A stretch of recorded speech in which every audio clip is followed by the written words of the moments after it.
Darwin's Hidden Valley Raceway, the 20th anniversary of the Crown Bet Darwin Triple Crown. Magnificent day here as the Touring Car Masters get set for race number 2. We're back to the original qualifying order from yesterday morning. Richard Craill alongside me, Matt Nolte, for this 10-lap race. And nice to see a new winner in victory lane yesterday. It really was. Greg Garwood, the Tasmanian, a tremendous performance in the Ford Capri Piranha. Not only his first win in Touring Car Masters, but the first for that model of car as well. Normally it's the son following the father, Matt, but last race at Winton, our last time out, Adam Garwood won. His teenage son, he's just 18. This time around, it's the father following the son. It's a great story. Tasmanian family doing great things in Touring Car Masters. So the car's on their formation lap right now. There is yesterday's race winner, the Capri, the Piranha, taking the honours. But we go back to how it was at qualifying yesterday, and Stephen Johnson will start from pole position alongside John Bowe, who had gearbox dramas aboard the Wilson Security Tirana yesterday. Adam Bressington joins Jason Gomersall on the second row, Eddie Abel-Nika and Bruce Williams on the third row. Back to Tony Karafalowski and Adam Garwood, Jim Richards and Cameron Mason. Ryan Hansford thinks they've got the power steering issues they've been battling all weekend long fixed in car number 6. He goes from the 6th row of the grid. Some interesting movers and shakers here. Watch out for Al Balgin in the Ford Mercury Comet from 19th place, and Bob Wisely going from 20th. Wayne Mercer, who was a winner here 12 months ago, goes from the back of the grid. That Mercury Comet, there it is in shot. It is a ridiculous car. You could land a helicopter on the boot. They've been battling handling dramas, they tell me, which is unsurprising for a car that's 400 feet long. Hugely popular race car. It is just so loved by fans in the TCM paddock. A car you can see from outer space. These cars line up behind the back of the Vodafone safety car. We remarked this off air before. There's a massive crowd here yesterday, and they're already packed into Hidden Valley Raceway for the 20th anniversary of this race, and it's iconic to have these cars up here celebrating their 10th anniversary. We've seen some great races over the years. We've been threatening to go to Shenanigans Hill for 10 years now. We still haven't done it. It's on the list, Matt. We'll get there. One day. 20 years in the top end. I think we've got at least another 20 more. It's a great event. This will be a great race. Two old rivals. 5th pole in TCM for Stephen Johnson. John Bowe's been on the front row of a TCM grid more than 60 times. Can he beat Stevie J today? There's a bit of smoke out the back of the Tony Karafalowski car. We'll keep an eye on that. It's a rolling start in Touring Car Masters. Hold on tight. Australia are about to go green in race number 2 of the Touring Car Masters. And again, we fan out at the start. Johnson gets the advantage. There is Garwood pulling out to go alongside Bruce Williams on the run down to turn number 1. But Johnson should hold on to this as we sweep through this really tight double apex turn 1. Johnson in front. So good start for the Ford Mustang. It's got a brand new engine this weekend, so it's got a few extra ponies under the bonnet. That's Bruce Williams. The big slide out of turn 1 was able to grab it. He spent a lot of yesterday's race crossed up, did Bruce? So that's not a surprise for him, but the AC Delco Tirana going well. Busy behind. Adam Bressington started 3rd in the yellow 69 Camaro. He's tumbled down the order. Not a good start for the White Line Racing driver. Meantime, down the inside, on the outside I should say, is Adam Garwood. Not the best place to be at turn number 6, but he'll have the better line on the run to 7. This is Mark King and the loaned Nigel Benson, HQ Monaro, as he heads down into turn number 7. Love the sound of these cars as he seesaws away at the steering wheel, but already these two starting to put a bit of a gap on the field. Johnson and Bowe disappearing into the distance. Might be worth watching the lap record in this. It's in the low 1 minute 13s.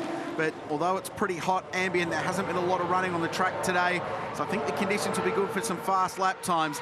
And these two, you can guarantee, will push themselves on as hard as they can for the remaining 9 laps.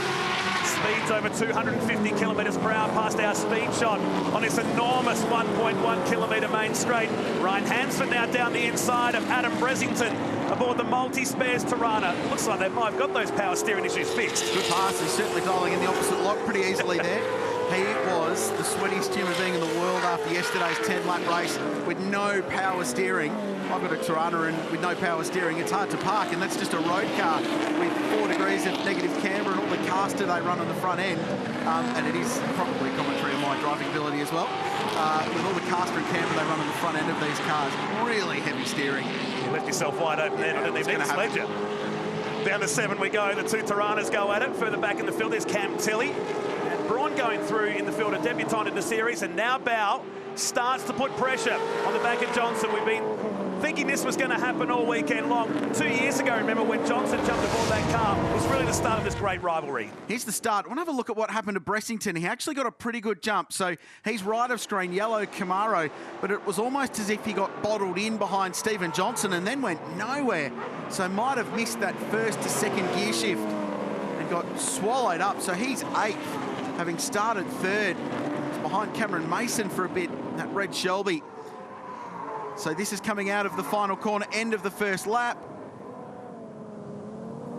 Oh, big slide. Look at the rock coming up there. Wow. That gives a whole new meaning to the breed. Does Tilly avoid it? Oh, wow. By pure luck. Got the lucky bounce instead of the unkind bounce. Got flicked back across towards the guardrail, and man, imagine hitting that at 200 kilometres per hour.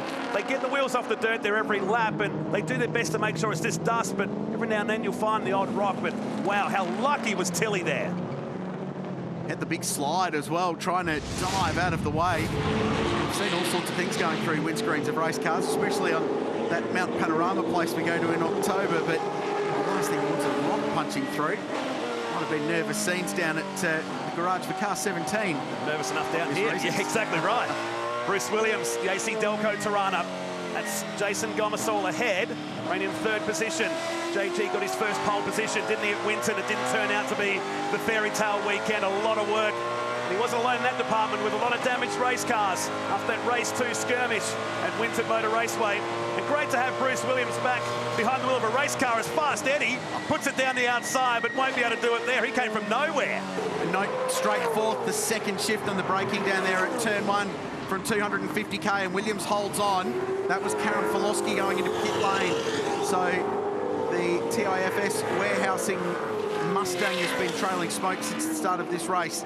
So he's decided to go to pit lane. We should mention Andrew Fisher, a non-starter in this in the Jesus Racing GDHO. They had engine dramas yesterday, and they've decided that discretion's the better part of valor, have parked that car to avoid any further engine damage, but it looked pretty serious. So this was that exchange down at 1. Abel Nika, all the straight line power in the world, but was offline, was almost off the road. Pretty good save there for the former Super Speedway racer. And there's the scene for Tony Kay. Wishing that was a bit more high banked maybe in turn number 1. They took a lot of camber out of that corner when they relayed the surface here a few years ago. And sad sight for Tony Karafalowski as we go back to your leaders as we start lap number 5. So halfway home in the Touring Car Masters race number 2. Yesterday we started off with a trophy race, but today it's all about points as we enter the second half of season 2017.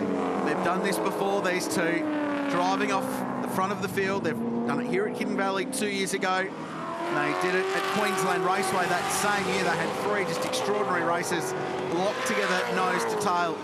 They're trading fastest laps in the race as well, these two. Johnson holding on. It's been a really tough start to the year for that Team Johnson outfit with some reliability dramas. The WM Waste Mustang, the car's really fast and Steve's driving it well. This is a busy little battle pack. That's Ryan Hansford up behind Adam Garwood. Bit of a Tirana fest here because Bruce Williams is all over the back of Jason Gomersall.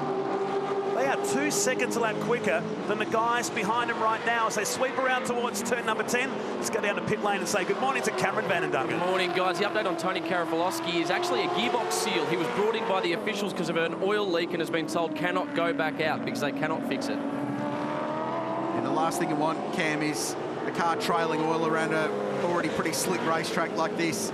So they'll try and get that fixed between sessions. John Bowe broke a gearbox in that car yesterday and actually thought it was collateral damage from the crash at Winton that they weren't able to fix, and it just broke the gearbox and bent the drive shaft as well. So Gary O'Brien and the team there were able to put a new gearbox in overnight as Abel Nika uses the straight line performance of the big GT Falcon to try and range up on these 2 Tiranas. He's surrounded.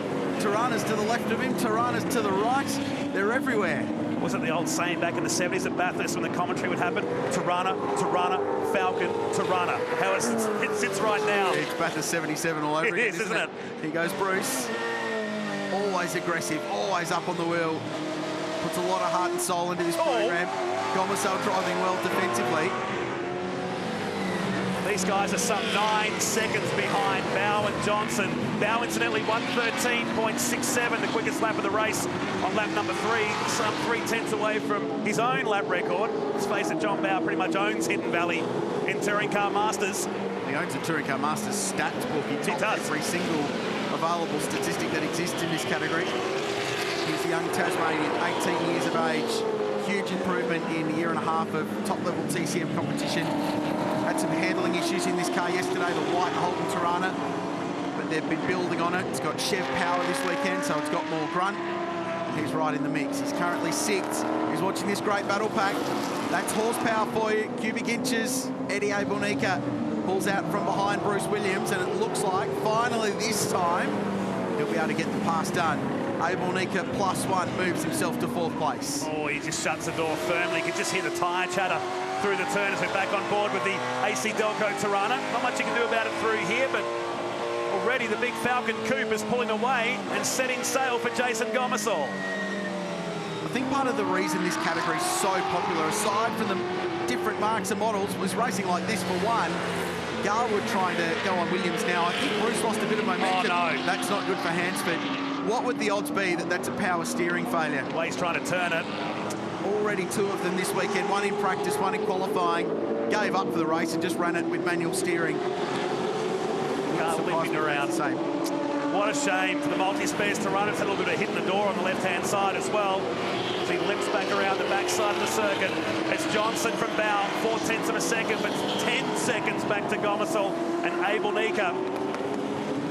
Part of the reason, sorry, Matt, part of the reason Ryan's been a bit frustrated, they've been really fast, but they've just had no time to develop this car. They've got a lot of work to do to get it in what they feel is a right window to compete with the front runners. They know they've got the speed, they've got a great team and a really good driver, but they've just had little setbacks like that, or the rain we had at Winton that's kept holding them back from being a regular contender.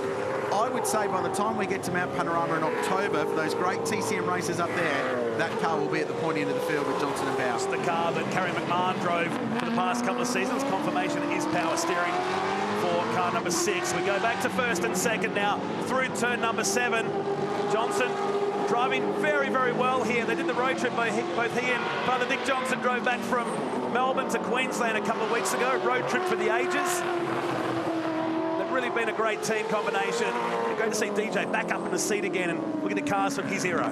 Both of these two racing with some maladies as well. Stevie J's got the flu, and JB with a couple of cracked ribs. Yeah. Good save. I was going to make the point before about why this category is so popular.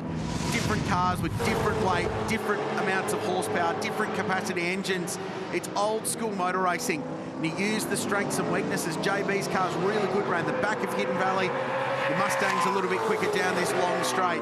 We're seeing that in that same battle here, replicated with Jason Gomersall's Tirana and Eddie Abonica's Ford Falcon. Clocked at 280 k's an hour down the Conrod Straight last year, Eddie A's car. Just extraordinary. He looks really heavy, which it is, but he's very, very fast. Gomersall holding him back here at the moment for a top 3 result. He's driving probably a little too defensive now down the middle. Oh, 2 laps to go. Probably all right to cover the ground, but all that's going to do is bring a very sideways Bruce Williams into this mix. This has been a great scrap that's been going on since lap 1. Should mention yesterday's race winner in the jumble grid affair, Greg Garwood. He's up to P8 in this, in the Ford Capri Piranha. It's a really good drive, and only a few spots behind his son Adam, who's just in the back of the shot there. It's a good battle. A lap to go when the leaders come around this time by. This is the fight for the final step. This race podium finish. Jason Gomersall, Eddie Abonica, Bruce Williams, and then back to Adam Garwood. And Ryan Hansford continues to limp around with smoke pouring from the back of the multi-spares Tirana. All those muscles that would have just been healed this morning, they've probably gone, oh, you're back to give me more grief. As Abonica pulls out right down the inside against the concrete wall. On the opposite side of that is the drag racing strip here at Hidden Valley. Goes to the switchback, and Gomersall protecting the line. This is the final lap. Imagine a drag race between these two from a standing start. Would be pretty exciting, I would have thought. Gomersall pretty aggressive on defence down there, the inside, Matt, and just made one move and then moved a little bit more, and Eddie had to go to the outside of the road. I don't think there's anything malicious in it, just protecting his racing line. This battle's continued all race long.